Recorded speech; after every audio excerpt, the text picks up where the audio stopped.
Hello, my name is Sharita Rogers, and I'll be speaking to you on deciding on the international entry mode. What is an international entry mode? It's how your company or organization choose to gain entry to a new international market. You have two entry modes. The first one is direct, and the second one is indirect. Direct exporting means you export directly to a customer interested in buying your product.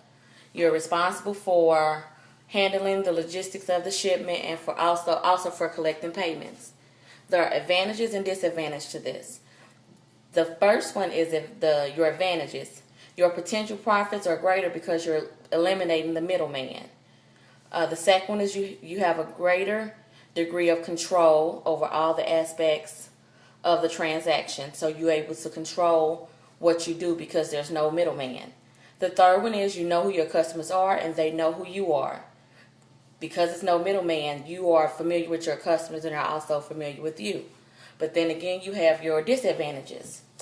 Some of the disadvantages of direct exporting: it takes more time and energy and money than you may be able to afford. The second one is servicing the business will demand more responsibility from every level of the organization. And the third one, you are held accountable for everything that goes wrong in the transaction because you can't blame it on the middleman because they're not there. And then you have your indirect exporting. Indirect exporting means selling to an intermediary who in turn sell your product either to a customer or to importing wholesalers. This is the easiest method of indirect exporting is to sell to an intermediary in your own country.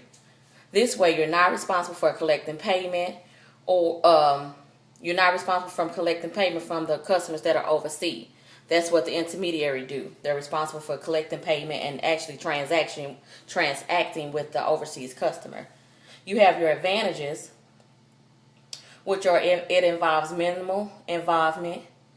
You have limited liability, and you can concentrate on your domestic, what's going on here in your home country because you no longer have to deal with what's going on overseas. But you also have some disadvantages. Your profits are lower. You lose control over your foreign sales because the intermediary have their hands in it, and there's no type of connection with the customer because the intermediary do most of your leg work. They have all the interaction with the customers and everything.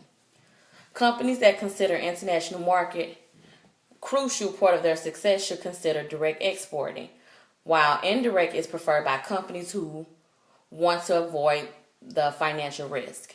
I just spoke with you about international entry modes. Now Joe will talk to you about licensing, franchising, and joint ventures. Thank you once again. This is Sharita Rogers.